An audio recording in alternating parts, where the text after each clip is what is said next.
Yeah, it's decent. Yeah, Right? nice. Nice little setup. Only thing is, Okay, 3, 2, 1, and we're live. right, we got here in end, mate, didn't we, mate? He was a little bit late with Mark, as always. Not like me. not like him at all. But we're here now with UFC star Mark DIAKIESE. Thank you for joining us, mate. No problem. Got a lot to talk about, a lot going on in the UFC world, a lot of trending topics I want to ask you about. Obviously, I want to get into your career, what you've done, how you came up in through all the ranks, hit the UFC. I want to talk about what you got coming up. But first of all, we've got to do the sponsor shout out. Yeah. Manscaped. Do you know what this is, don't you? The Manscaped stuff. Obviously, what better way to promote a UFC sponsored product with a UFC fighter? So, number one in male grooming. Now, this is new bit of kit. This is called the Lawnmower 4.0. Now, I had the 3.0 recently, and I thought that was good, but I treated my scrotum area to the 4.0 and You gotta hook me up. yeah, serious, mate. This thing, honestly, this is unbelievable. Full body, obviously. You haven't used that one, have you? No. This is a clean one. But it's good for your full body. Obviously, not your face. After it's been all over your dick and balls and all the rest of it and that. But it's full body shaver. It doesn't snag the hair whatsoever. It's amazing. There's lots of other good products. They've got like a nose and ear hair trimmer. They've got like little travel kits and all kinds of stuff like that. There's loads of decent stuff. Any man who's like serious about keeping herself groomed and stuff like that. Thing is, I did one arm earlier, and then look, I forgot to do the other arm because Kate was shouting at me. Get out of the shower, and I were in a rush. So I'm like, fucking hell, I've got one hairy arm now. But yeah, this is the new one, the 4.0. There's a code Kickin it, 20% off all the products on there. Go have a look on the Manscaped website. There's all sorts you can buy on there. Use the code Kickin it, you'll get 20% off. Right, job done. Let's get into it. Mark, obviously you bounced onto the MMA scene. You've had an amazing career. Yeah. Let's start right back at the beginning. Obviously, you're from Congo. Congo, right? DRC, What were that like growing up in Congo? Now, obviously, when you moved to England, what were that like having to transition into a different country and stuff like that? Yeah, I mean, obviously, we come here to have a better life. So it was what I didn't know any better. You know what I mean? I lived there. It would just, if anything, it would just. Now what I know is like. I can't even explain it. You know what I mean? Kind of the stock is like it's difficult life out there. Yeah. It's just you don't have like what we have here. Like for example, when we train here, we've got all the equipments and stuff. There, you're not given a chance to start a career, so it's very difficult. How old were you when you moved to England then? I moved here when I was 12 years old. But yeah, that's still like pretty stuck. I thought you were a bit younger than that, but that's a long time. No, 12, yeah, I wasn't that young. Yeah, but I moved there. I actually got to play with my uncle's son. Yeah, so I call him dad because I've grown up with him, and he brought me over, and it's always been like that. So, what were it like in Congo growing up then, as up until you were 12? How was that? What was that like?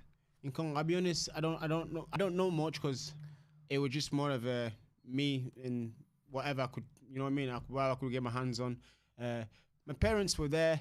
My mum, obviously, she's a single woman, and it was a bit difficult for her. So I was going back and forth with my dad, my mum. I was just over the place. So it made sense for me. Obviously, my uncle's here, and I think he wanted a better life for me and my mum. So I had to come over. So you've obviously moved to England. What were the transition like? Because you moved to a rough city, really, as well. Doncaster's a rough city, innit? If anyone doesn't know about Doncaster, it's gone worse though. It's pretty decent. Yeah, it's true. True. Bad. So you moved to Doncaster, didn't you? And what were the transition like there? Did you struggle to fit in when you got into England? Yeah. Did you end up getting in fights and stuff like that? How was that? Yeah, I go into a lot of fights actually. Jordan said I've got to ask you about that. Actually, he said I go into a lot of fights. The reason being because I didn't speak English. I can remember one time in class, and teacher said something to me. She said, "Do you understood?" I said, "No," and and the whole class laughed at her, and I got done for it. But I didn't actually know what to say. I didn't understood what she was telling me. Yeah, and it got me into a lot of trouble. Like a lot of lads were trying to start on me, and they even give you a guy who's always supposed to help you when you move to a new school. And he tried to bully me in front of people, like pushing the table in front of me. So I just picked the table, launched at him. And I'd keep getting in trouble. Yeah. Because Jordan said, I've got to ask you about, didn't people like wait for you to fight you after school and all crazy shit like that, like all the time and stuff like that? Yeah, I was fighting a lot. Yeah. Mainly, like I remember one time I had like 3 lads try to jump me, but I always got told by my mum, no matter how many they are, you just could have hurt one. Yeah. And I had that one guy there, Bubba Jiki, hitting him, and it kind of carried on from school from then. You're obviously like have you always been, because you're a really strong athletic guy. Were you always like physically strong when you were younger and stuff like that? I think so. I'm kind of like, I think my background, my mom and I, she did like marathons, run. Okay. My dad did a bit of wrestling in Africa, so I feel like Got some good it's solid genes. Yeah. it's something that I just meant to do, and I got a better opportunity here, and that's why I've made it where it is, where I am. Sticking with that, as you went through school, did this just carry on all the way through school then? All this fighting constantly? So what happened? Because I got kicked out of school.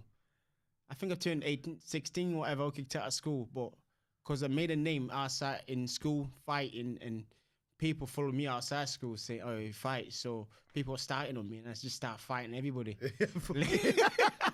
Okay. Yeah. Is that what maybe led you towards getting into martial arts then, would you say? Or was that always something you thought about before all this? My mentality was more of like, when I started, I feel like I was fighting, the reason being because I'm like, I don't have no brother, older sister or whatever to back me. So I got to back myself. And I just kept fighting. But fighting, it was more of a, because outside school I fought so much, and I kept thinking, I'm gonna go to prison. Yeah. Because I went to court I think 7 times, and every time I go there I'll climb over and see if the van's there. When that van's there, I'm thinking I'm gonna get sent down here. But I knew, obviously, coming from Africa to here, I knew the difference. Like, I gotta sort myself out, and I was trying to get out of trouble. So I thought maybe try MMA. I didn't even know what I was getting into. Like, just try some social martial art. It might help me out. And Did you watch much MMA or anything back then? How old were you when you started that? I started when I was 17. That's pretty old as well. Like, 17, so you haven't really been training that long to say where you've got to as well, really, have you? I know. That's what people don't understand. Yeah. But do you know what? That's impressive, like, because Lerone Murphy, who was also an English UFC fighter, he's got a similar story. He was getting in trouble and stuff, and he started late as well. Yeah. So to have 2 guys who have both got to the UFC and from like around similar area, that's pretty impressive, really, to say that. How old are you now? 25? 28. 28 now. So 17, 10 years. 10 years, so it's impressive, really. What gym did you go to and stuff, and what were it like the first time you walked through the gym door? Did you not know what to expect? What happened? And did they take to you? Did they like welcome you? Were it a bit? Yeah. Well, like, for example, like I think I played football before, but obviously my uncle was a bit like that, so he didn't really take me to like training and stuff. But where we lived, it was the gym just around the corner called Doncaster Martial Arts Centre. And the reason I kept going back was obviously the guy kept welcoming me. When I got there first, but like he's talented, you know what I mean? Yeah. So that made me feel welcome because they kept telling me how good I am, and I kept going back. And that's when it all started. What gym was that then? Doncaster Martial Arts Centre. Yeah. I just want to go back to something you said earlier, because obviously, how long did it take you to pick up English? You said when you came over you didn't speak much English, and obviously that must have took a while for you to. It took me at least 3 years. Obviously I can't speak any other languages, so I'm not. When I used to live in Thailand, I kept like I left 2 years and I know about 5 words. So. I think best way I learned English was it was this show, this guy with a red nose, I forgot his name, on CBBS. I swear. Watching cartoons. Yeah. Every morning before school, I'd watch that, and I just started picked up words because it would tell like this is a cope. It would just showing different words. And that's how I learned. Wow, that's mad. Going back to the MMA side of it, then, how long was you in the gym for before like the coach had like realised obviously you got a bit of talent, and how long was it before you had your first fight, and how did that come about? How did you feel about it all? Yeah, if I can remember, my first fight, I went to the gym first. I think I trained for about maybe 2 months, but I left because I didn't have no money. And the coach, actually Neil White, he said to me to come back. As long as I clean the mats, I can train for free. Yeah. And I ended up buying equipments like gloves and stuff, and I just stayed forever. So I think maybe 6 months. That's not long, really, is it? Yeah, because I did the interclub at first. Yeah. And they said to me, I think you're ready for a fight. So I went to amateur. Well, your stand-up must have already been good from fucking knocking out all them pikeys that you've been into knocking out. No, I didn't. For some reason, I wasn't actually... The gym I went to wasn't a striking gym. They're not. It was a grappling gym. Yeah. But mainly, it was just like... The way we trained back in the day, we're like... We'll get in and say, okay, run and full metal jacket on. And just start sparring. Yeah, that was it. It wasn't like much technique, but obviously that's how much we knew about MMA. So, yeah, of course. So it was basically you were just learning as you were going, learning from sparring and doing Yeah. stuff like that. Yeah. So what happened in your first fight then? And who was that against? Where? My and first fight is funny if you can see the video. I ended up kicking the guy at the bottom because I didn't know the rules, and this guy kept trying to grapple me. Like I didn't know much about it, but it was different experience. I think it was in Grimsby. Who? Yeah. Yeah, that's where my first fight was. We were pretty good. Yeah. So, how many fights was it then before you started getting a bit of a reputation for yourself? Because obviously, before you Bama, you went into before UFC, wasn't it? And that's obviously that one of the biggest ones in England, isn't it, Bama? Yeah. How long was that before you started getting a rep for yourself and stuff? I made a name. I feel like I made a name more of a Doncaster Dome. Yeah. CSFC with Danny Mitchell. Well, those shows are still going strong, them as well. Yeah, They're always a good like. Well, back then he's actually on TV. Yeah. We were putting it on TV, so it was pretty good. That's why I feel like I made my name. I was 9-0 as an amateur. Yeah. And I held 3 British titles, and that's why I start. Yeah, now I believe I can actually do something with it. So when did you go pro then? How long was that before you went pro? So 9 fights and beating, then you went into pro ranks. No, I was injured for Right. about 10 months. Fucking hell, what did you do? My knee. Oh, Yeah, shit. just knee for 10 months, and I couldn't do anything. And when I came back, I couldn't even get matched up because I think it was weird because amateurs, you couldn't get like a fight. Some like we were picking the fights with the amateurs. Yeah. It didn't really make sense. So my coach, Neil Wayne, said to me, I think you're ready for pro. So I went pro. And when was that then? When were your first pro fight and who was that against? I really can't remember, but I know it was a Harris Neophytoid. That was in near Newcastle. Yeah. My first pro fight. That was the first round finish. And from then you went on a good winning streak, didn't you? Yeah. Obviously, me and you fought one of the same guys. I remember you fought Danny Welsh. I was reading Danny you. Welsh, yeah. I fought Danny Welsh, Welsh. I fought him about. Yeah. We were both 15, I think we were. I thought You we were tough, wasn't it? Mate, tough guy, mate.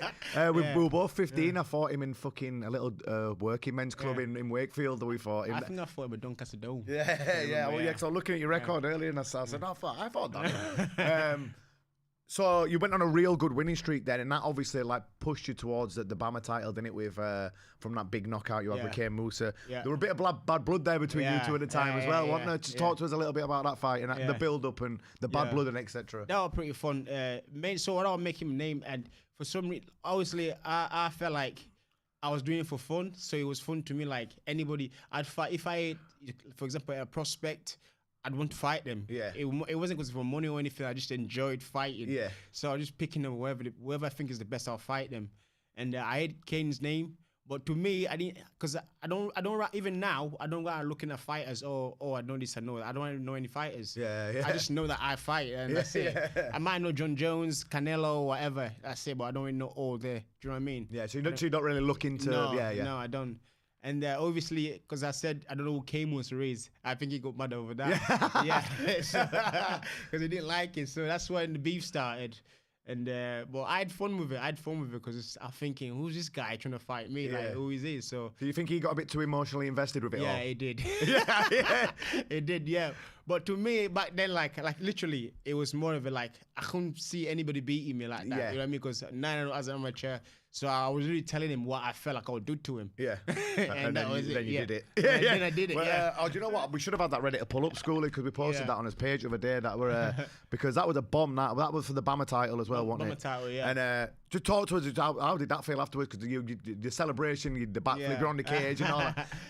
That must have you must have realised then. You know what? I'm going somewhere here. Yeah, because my fight was mainly because I felt like on Bama, I don't know, for some reason, I always felt like I was getting used to try to bring up other prospects. Yeah. And I really hate it. I felt like I wasn't fighting for the promotion, I was fighting against the promotion. So that's why I felt I did so well, because I was like, okay, give me this guy, I'll fight him. And it was Jack McGann. That was a tough Jack fight. McGann, because they were trying to build him up, weren't they? They were trying to build him up, but we were going to use me to get him to, nah, it's not happening. It's not happening. So I beat Jack, and I knocked out another guy before Kane Musa. But then Kane Musa came to me saying, this chin don't get knocked out. You know what I mean? As soon as I was saying that, so I was thinking, yeah, I'm going to try and knock him out. Yeah. And that's what happened. I knocked him out, and obviously it worked out good, and that was the best feeling, because obviously it's got a bit of hype in Manchester. Yeah. And that got a big following around that area. Big following. And that kind of gave me like all the limelight as well through him as well. So it was pretty. Is that when the UFC came knocking after that then? What was that a bit surreal when that actually happened? You were like, shit, I'm gonna fucking be in the UFC. Crazy sound. when I had that fight, I was thinking maybe in 2-3 years I'll be in the UFC. Yeah. I didn't expect to be in UFC that soon. Next minute I'm getting a phone call. I was like, what? I'm in. Yeah. Yeah. And you went on a bit of a rampage from when you started there, didn't you? Three fights, 2 KOs. Yeah. One of the KOs was absolutely scandalous. Again, I've got his name down there. Timu Pakalan. I had to write that down. I couldn't remember. That's one. That one knockout was absolutely fucking disgraceful because he's like, you were asleep literally as soon as you hit him. Yeah. There was obviously 3 fights in a row. Then you talk to us about just those 3 fights, and now that war just like going through that. Which fight? Winning one? Just all of them. Just the first 3 fights you went in UFC, and you got that big head of steam, didn't you? Well, every fight I was going in, like, it was obviously the mindset, like, can't be beaten. Like, I couldn't see myself losing to anybody.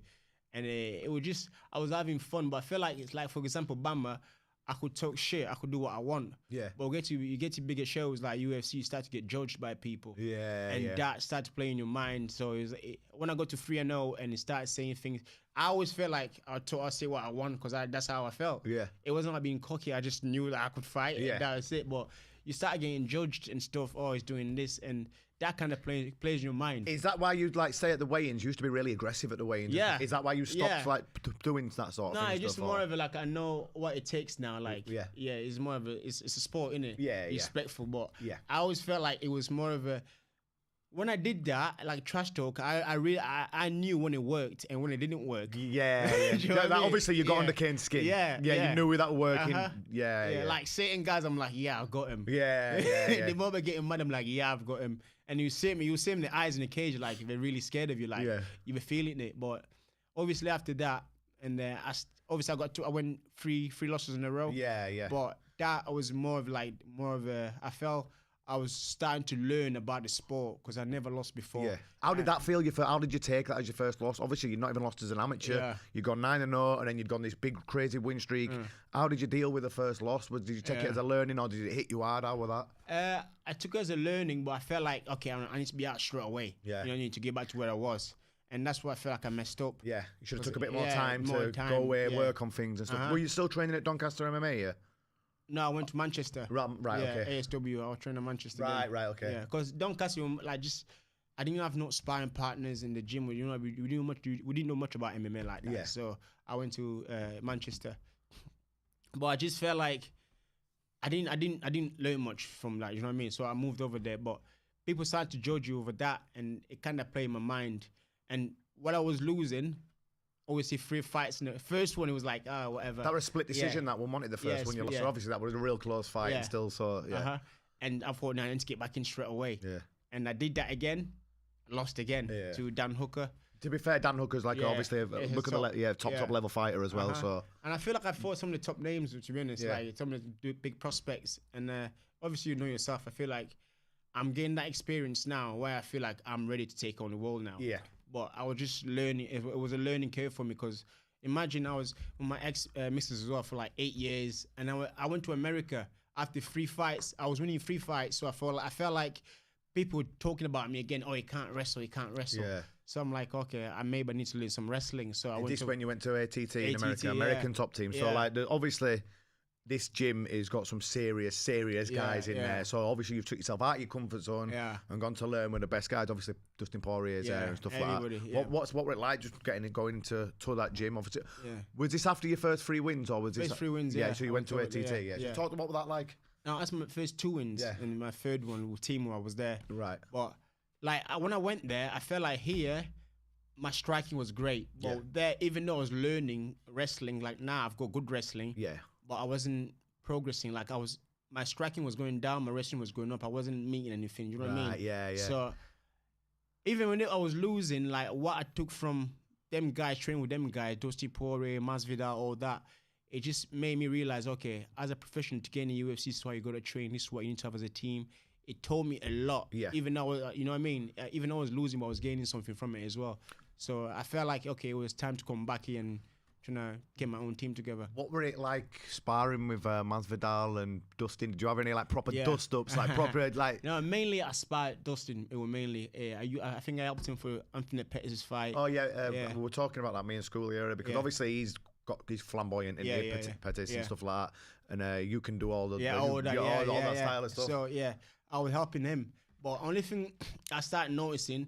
obviously he's got money and now he's, you know what I mean? He's top of the food chain. Yeah. And I felt like, okay, I'm at ATT, it's a big gym. I'm learning wrestling, but when it comes to sparring, it will have like 3 coaches, and I'll have like some guy I don't know. You know what I mean? Really? Yeah, it will kind of like that. Right. So I started to feel like, okay, I'm giving him all this time. I'm helping him sparring. He's getting great sparring, but Not getting much back. Yeah, what am I getting? Yeah. So that's when I felt like, okay, I'm losing, and it's time to maybe change things a little bit. So obviously you were coming off the back of them 3 losses, 3 wins and 3 losses. You must have been starting to feel a bit of pressure now after this.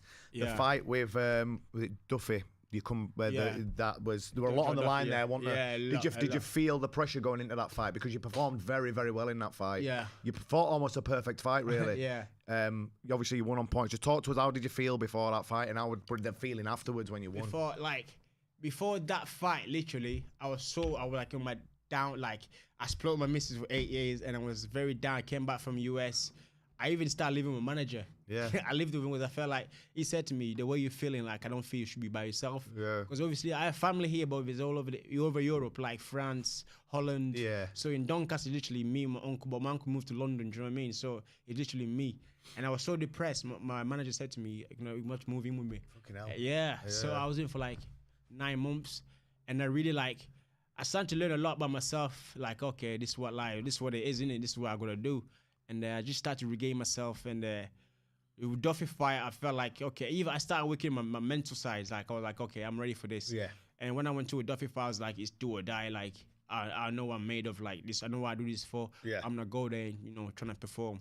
Obviously, your reaction after the fight, like a lot of that came weight, out. yeah, Did it feel like the weight just come straight off your shoulders? Yeah, a lot of weight, because I felt like people were like watching me, like waiting for my downfall. But I'm like, they don't even understand me. They don't know where I come from. They don't know why I'm doing this. You know what I mean? I'm like, they don't know what's behind this. So it really like got into me. Yeah. So, and after that, again, you fought again after that, and that were another good win, wasn't it? What was that one against? Land of Anata. Yeah, that's another good win. Yeah. So you started to get your confidence and stuff back here. Yeah. Then your last fight on Fight Island, how was that? Because obviously you got one fight of the night. It was a fucking very good fight. You got the pay bonus and stuff, didn't you? You lost a very close fight against the guy, who lives at Tiger Muay Thai.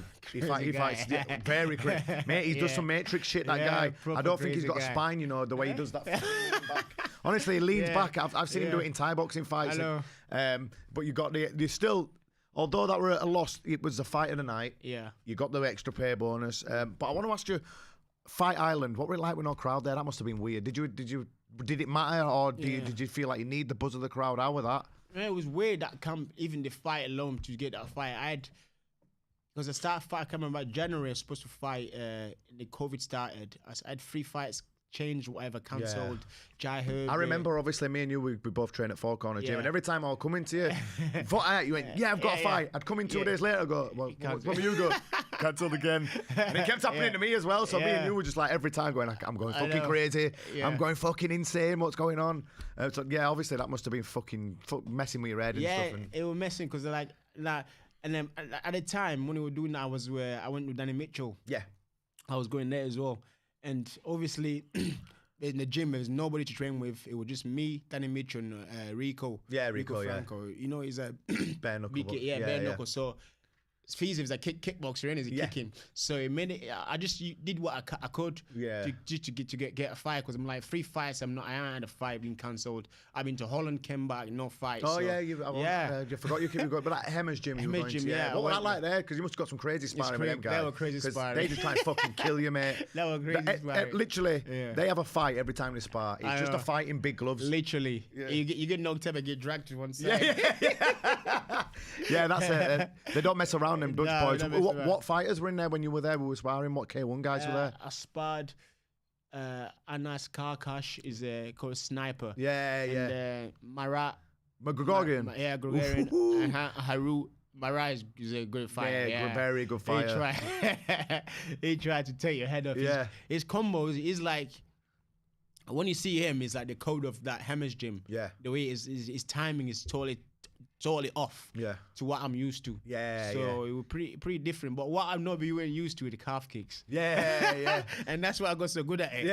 You're good, mate. Last time we sparred, you did that to me, and I'm like, mate, you're gonna break my legs. Stop doing that shit. I know why, but it was weird. Like, They were like, how do you block this? But I only got good at it because I'm like, every time we're trying to get me, calf. Yeah, And that's why I did pretty well with the calf. Especially against those guys, because all they're trying to do is just punch your head off. They're so heavy on the front leg. Yeah. And that's why they're working. While we're just on this, I wanted to ask you anyway, why is it, do you think people are fucking doing this wrong? That's why they keep breaking the legs and shit with some of the guys who have done it? Or do you think, just what's happening here? Because...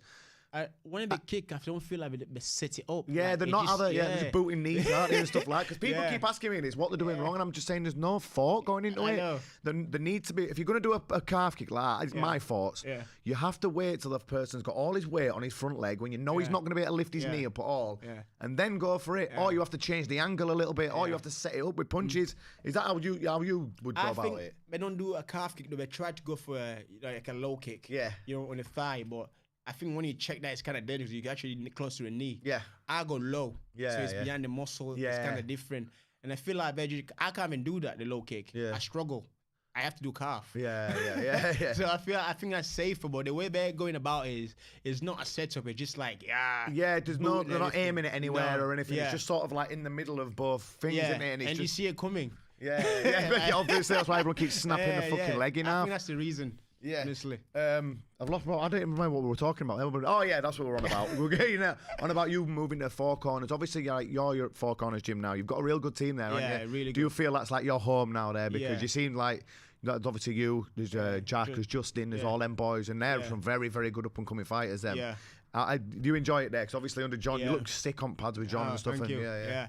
Now the thing is, like, I went there first. I kept watching John, obviously with you. And obviously with his lads and that, and I thought maybe I'll give it a try. And John, the way I like about John is like I've been everywhere. I think even he knew is that I travel. I'm moving different gyms. But what I like about John is a coach, but he also can be a friend to you. You know what I mean? And I respect that because I respect him as a coach, but I can also like talk to me if I need something. Why I've been to other gyms, I can't name anybody, but it's just like you feel scared. I don't feel like no more like.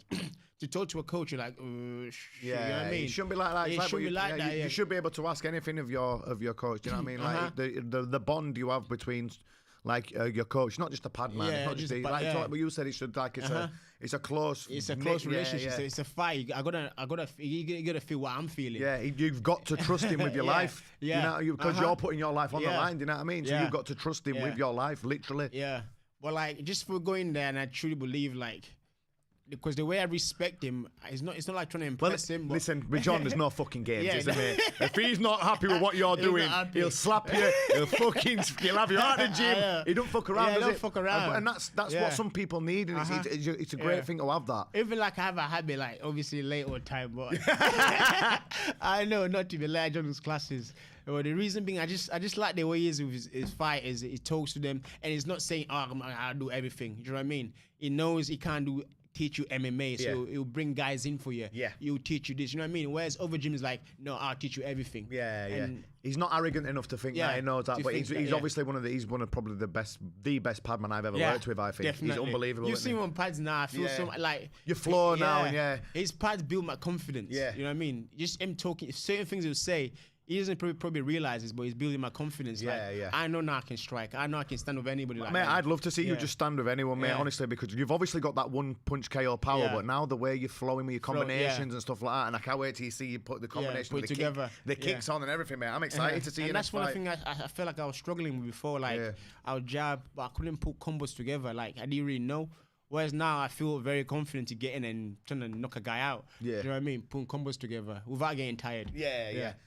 So your next fight, 4th of September in London. London, yeah. And who's that against? Are we allowed to say yet? Or? He's put it out there already. Oh, is it already out there? He's a Brazilian, Rafael Alves. And what style is he? He's just a crazy guy. What style is he? Crazy style. Yeah, he likes to swing. I see him like me. So he did stand up then? Stand up, yeah. Most of his wins by submissions, but when I watch him, I don't rate his ground game as, you know what I mean? I rate more of his striking game than his ground game. Yeah. So you must be feeling confident in going into this one now then, after you've had a lot of work with these new guys at the Four Corners with John, with all the guys there. Yeah. Any predictions, or are we just going to see how it comes? Are you going to try? Are you going to go for the KO? Are you going to... Yeah, I just feel like I'm so confident now.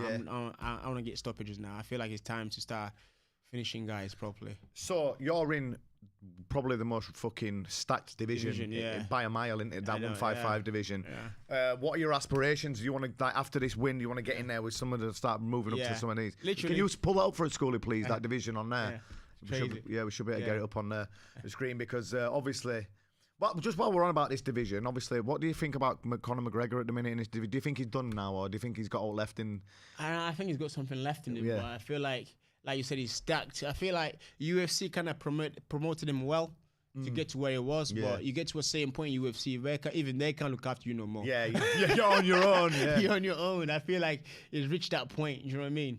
Right, so here we are. This division is insane. Obviously, Oliveira is the new champion. Dan Hooker is the 8th. Dan Hooker's still in there. Obviously, Oliveira had that fucking fight with Michael Chandler. That was a sick fight. Only 2 rounds, but that was a good fight. Is there anyone in you you'd got your name on then after your next fight? Who you would like to go after this? Honestly, right now, McGregor's number 9 now. Is that where he is? It's crazy, isn't it? Yeah. That's how stacked that division is, mate. It's crazy. No, I honestly believe now, like, like my last fight with Fiziev, that's the only fight I came out not upset. Yeah. I feel like I learned something. I know what I can do. I'm like, okay. And that's why you even see me on pads, I'm like aggressive. I know what I can do now. Yeah. And I know I can step on any of these guys and even finish any of them. You know what I mean? Because if you look at number 8, I've already fought him. Do you know what I mean? Yeah, exactly. Yeah. So it's like I can fight any of these guys. So I'm not looking at like, oh, I can't beat these guys. It's a different mindset now. Yeah, 100%. Do you think that next fight, do you reckon it's going to be Poirier versus Oliveira for the title? And do you think that's what's going to be next in that division? Yeah, probably. How would you see winning that? Because obviously Poirier. Oliveira, he's got the most KOs and the most subs, hasn't he? Yeah. But he had a really bad dip of form. I feel that's what I'm saying in UFC. That's proof. Do you know what I mean? Look what you can do with a bit of self-police and hard work. Yeah. 100%. With the right team as well. Yeah, I feel like that. Like he was down, but now he's all over the world. Isn't he? Exactly. Also, Islam Makhachev, is he the next Khabib? What do you reckon to him? Obviously, they're trying to promote him. He's good. Yeah. But I've like in AITT, I've trained a lot of Russians. I'm not writing him off, but I just feel like he's a great fighter. But you can't compete. Yeah, but he's not Khabib. Yeah, that's all I'm saying. How did you find training with Russians? Because whenever I've ended up training with them in like Thailand and that, they always try and fuck you up, mate. No, they're crazy. They won't speak to you. No, they ignore you unless you're Russian. They ignore you. They won't speak to you, and then they'll only come in sparring, try and take your fucking head off, and then get out, and then won't speak to you again. I couldn't get up for like 2 weeks. On the ground. I was just like, what the hell? This is different. And my coach, ATC head coach Conan, said to me, trust me, by the end of this camp, you have to get up. And I started getting up as well through sparring. I'll start getting back up. But one day, when I go up, like, this Russian guy trying to take my head off. So I kicked him and I snapped his hand. I don't think this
the audio file backed up, so I can just save it over on top of this. So it's the live stream was obviously. Yeah. But when we upload it properly, I'll be able to cut out the audio and put it on. Well, how do you do that? Do you have to like? Yeah, do you have to like sync it all or what? Yeah, so I have to sync it and put it in. Yeah, that's a chore, innit? This sister just boiling. I don't know what's. So if we carry, we ain't got the question. We're back on. Oh, we're back. Sorry about that, everyone. Explain, we've got an audio cut. Yeah, we had an audio cut. So what am I explaining to Scully? That's all I know. It's audio went off. All I know is audio. Wait, we need Scully on the mic. Even the water's warm. Yeah. Yo. Right, what happened, Scully? Right, Tell us. It's all overheated. The systems, the live stream's overheated. Honestly, that's how fucking hot we are in this room. Wow. We're not joking. Me and Mark are sat here sweating, saying we're hot. That's how hot it is. The internet just blown up. We're back, but for any listeners who missed the audio, we've recorded the audio separately. So what we'll do is we'll add the audio and re-upload it. So how long were we off then? Did I'm not too sure. It doesn't tell you. We have to rely on the comments from people on YouTube. So Right. someone's put it, I flagged it. But yeah, we're back on now. So we didn't lose too much though, did we, when we were talking? No, but even if we did, we can re-upload it with the audio on top. All right, perfect. I record the audio separate. Yeah, I don't think perfect. the listeners need to hear all this shit. But anyways, yeah, we was just about to start the Q&A, and we had some questions. Where have we gone? We did touch on this on the beginning, Mark, but Tyrone on YouTube wants to know what it was like growing up in Africa and was it hard? That's an easy one. Yeah, no. When you're in Africa, like one thing I noticed, when you're there, you don't know any better. Yeah. You just know what you know. Yeah. When you're here, it's like going back there made me realize I'm like, all I need is just knowing what I know here and be there, I'll be all right. Yeah. It's just not knowing, you know what I mean? You don't Yeah, know any better, yeah. you don't know how to manage. But they don't teach you certain things at school where you get taught here. So it's difficult out there. But it is what it is. Yeah. Yeah. But it's tough. Yeah. And we've got Jay on YouTube. What does Mark do to alleviate stress from the daily grind of being a full-time fighter? Stress. I think that's my therapy, innit? Training. Yeah. How do you switch off from that though? Like, do you have an off button? What do you like? What do you do on rest days? Yeah. Rest days. Because you train hard. I've watched some of the fucking shit you do. You train really hard. I don't know. I truly just enjoy that. Even on my off days, like now, before I wasn't reading, but I'm going to like reading books and just doing different stuff. Like weekend, usually have my kids. Yeah. I enjoy more time with my kids now than more than ever. Like I feel like weekends, like seeing them growing, it makes me like, it inspires me. Like it's a great feeling. Yeah. Yeah. What else is there? We've got Jolt on YouTube. Could you ask Mark what his favourite and least favourite part of fight camps are? Can't be not making the weight, and it's gonna be everyone's least favourite, innit? That's what I just say. Yeah, my favorite is just training for your opponent. Every day training for him. But the least favorite, just weight cutting, innit? Yeah, I hate it. You can ask it. I think every single fighter will give you the same 'cause answer on that. There's fucking no one like, surely who's. I don't need this. Yeah. You know what we should just do, right? Me and Badger, not we said before. I said you should only have to like make your fight weight once, and then if your opponent makes it once, you can just say, look, should we just fight? Fight this way. Let's just fight. Look, I know you can do fucking 155. You know I can do do it. Let's just 155. do it. Let's just. I don't care if you're 170. Let's just do fight. it, Yeah. But I know. going back to the first part, the favourite part, what you said there about training for the fight and stuff, it must be when you're in a gym like you are now, when you have like Justin and Jack and everyone all fighting at the same time. That's a buzz, isn't it? When you've got everyone fighting together. Yeah, one thing I've noticed as well with the lads, like I think first time I think John Ford was a bit lazy. Yeah. But I've noticed like when the more experienced you are, the more like settled back if it makes sense. Yeah. Like I know when to push, I know when to switch off. Yeah. Whereas them like push. Yeah. But I kind of like being with them. I'm like that's how I used to be. Yeah. Do you know what I mean? I like seeing that, but I also know when to switch off and when to go. Yeah. So like now it's my time. I feel like okay, I'm gonna push now. Yeah. Yeah. That's the only difference. Yeah. We've got another question from Tyrone again. Who would Mark love to fight later down the track? Anyone that's got the belt. That's my goal now. I feel like I'm ready to really like start climbing the ranks. So next guy is more of me trying to make an impression that okay, he's ready now. Would you like a rematch with Hooker? get yourself straight in the top 10. Yeah. Definitely. I feel like I was winning that fight as well. Yeah, it was just more mistake. I heard my coach saying, "Go for a takedown." Maybe like language barrier or whatever it was. I shot in thinking he told me to go for a takedown. Yeah. But I didn't expect Hooker to be that tall. Yeah. You know what I mean? His body he's frame. huge. He's huge for the weight. Yeah. His body frame, the way it wrapped me around, usually I'd get out, but it was so tall, it would just bent me. I was like, I'm done here. Yeah, shit, what have I done? I'm done here, yeah. There's nothing worse than that moment in a fight where you think, what the fuck have I just done here? I know. Boom, then yeah, literally. It was a submission that defeat, It was submission, yeah. What was it, a choke? Or? A choke, yeah. Yeah.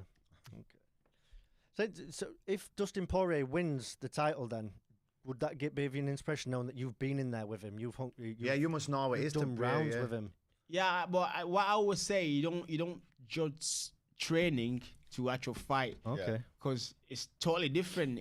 When it gets to fight, you get to a case about the mindset. It's about, you know what I mean? You get used to this crowd's experience. Everything counts. You know what I mean? Yeah. Training will just tip-tapping. You're comfortable. You're in your comfortable zone. You're trying There's things. a lot more going on. There's a lot more on the line when it's a fight. There's a lot more. Yeah. So I truly believe it's totally different. But, you know, I'm happy for Dustin because I see where he's coming from. If anything, it inspires me, you know what I mean, to try and do work. Because I'm like, I sparred him. I know. Yeah, you know I saw a pretty cool video that Dustin posted on his Instagram of you two sparring. Yeah. You were doing the spin kicks and stuff like that. Yeah, I was helping him up for that fight. Yeah, I think that's what I'm saying. If anything, it inspires me now knowing like, okay, I've been in there with him. I know how I did. Now I can like literally push and get to where he is. Yeah, 100%. Any more, mate? Yeah, Flexo Fitness. Mark, is the red hair coming back? Always.